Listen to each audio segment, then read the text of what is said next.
Chief Rabbi of Haifa and his spouse,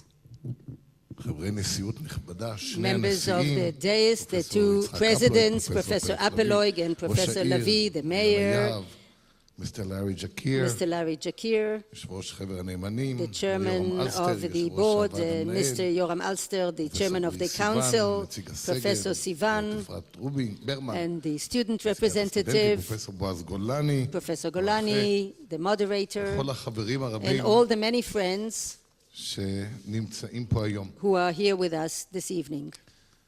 Science and technology these days science and technologies of combinations. Combinations between researchers, universities, and research institutes, countries.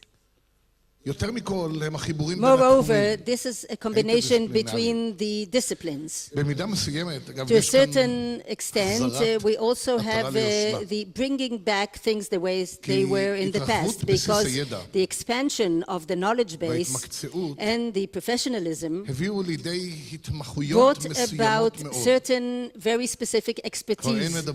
We no longer talk about a general mathematician. We talk about an expert on a topology of a small dimension. And a specialist doctor can be not just a surgeon, but a surgeon of the palm or of the foot. An interdisciplinary expert has become a very rare sight.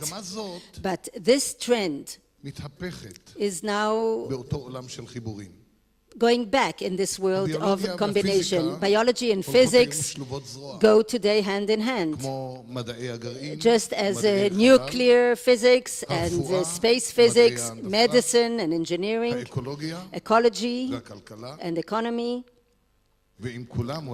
And together with all of them, of course, how can you hear otherwise from me, mathematics? Because Galileo Galilei has said already that in order to understand our world, we have to understand the language in which it's written, and it is written in the language of mathematics.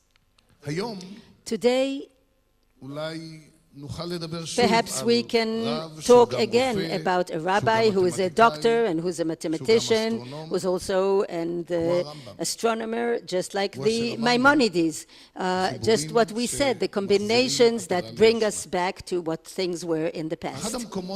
One of the excelling places in the entire world in creating those combinations is this first institution for higher education in Israel, that is the Technion. It's a very important example is, of course, the special status of the Technion in this disciplinary area of nanotechnology, but we have many other examples. And if I will borrow a phrase from our writings that we say before Yom Kippur, please know, gentlemen, that you cannot detail them because there are too many. That's why you should imagine that I did detail them. To us, it looks natural because, after all, we know this very special place. But those people who will blame us by not being objective, we can refer to the objective facts. It's a fact that more than 70% of the founders of high-tech industries in Israel are graduates of the Technion. And the very important part of these industries in the world is something known to all. It's a fact that in the various ratings in the world, the Technion is a leading university in a very high place. It's a fact that 5 years ago, 2 of our scientists received the Nobel Prize for chemistry. It's a fact that a young scientist in the Technion was mentioned 3 years ago as one of the 50 leading scientists in the world, and that's a woman. In such an illustrious institution, I see this as a very exciting privilege to stand here before you and to congratulate, actually on behalf of the Israeli government and the state of Israel. In addition to that, in the spirit of these combinations we are talking about, as one who is in the Technion since the age of 16 and a half, and my whole career was made in the Technion, I feel pride today, sitting in the government, as a link that connects academy in general and the Technion in particular with the government of Israel. Today as well, we are in a point of combination, the end of the term of office of a president and the beginning of a term of office of a new president. One of the things that adapt to that is a parasha that we read about a month ago in the weekly portion about a mitzvah that talks about renewal. The Bikurim.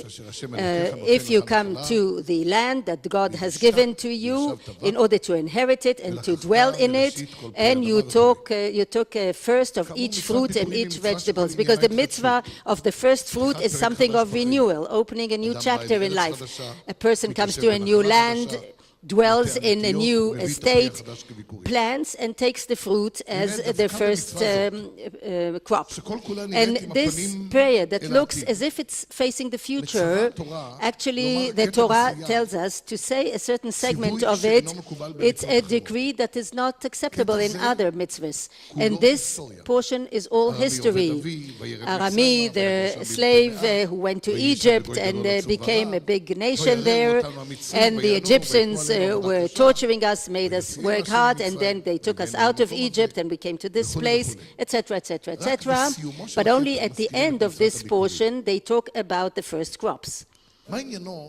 What is the connection of describing history when you talk about a new chapter in life? Why do we have a combination of the past and the future? Just in order to show us that the capability of man to renew derives from his past. The past is the basis for the future, and anybody who has no past has no future either. We combine today in the Technion two illustrious links. I am not here to talk about the great achievements of the outgoing President, Professor Appeloig, or the incoming President, Professor Lavie, and that's why I'd like to relate in a few words about my personal connections with them. I was privileged to work under Professor Appeloig, first when I was the Dean of the Faculty of Mathematics, and then as the Chairman of the faculty. It was a special privilege to be impressed by his leadership, that in spite of the impossible economic straits, brought the Technion to very impressive achievements. Also, we should note the fact that during his presidency, Professor Appeloig continued with his own personal scientific achievements, and as most of you know, just recently he received the award of the American Society Prize named after keeping. It's the first time that an Israeli man of chemistry gets this award, which is considered one of the most important in the world in chemistry. I was privileged to work and cooperate with Professor Peretz Lavie when he was the Dean of Faculty of Medicine, when I was heading the unit for external studies, and then when he was vice president. Just as with Professor Appeloig, Professor Lavie as well is a high bar of an exceptional scientist who heads a very leading institution. I would say that just 3 years ago, Professor Lavie received a very prestigious prize as well. Professor Lavie is following a very difficult act to follow, but from my knowledge and my experience with him, I can testify to the fact that the shoes that he's going to go into are tailor-made for him. Today, we're adding a very important link to the very illustrious chain of the Technion. I thank you for the privilege to be part of this ceremony.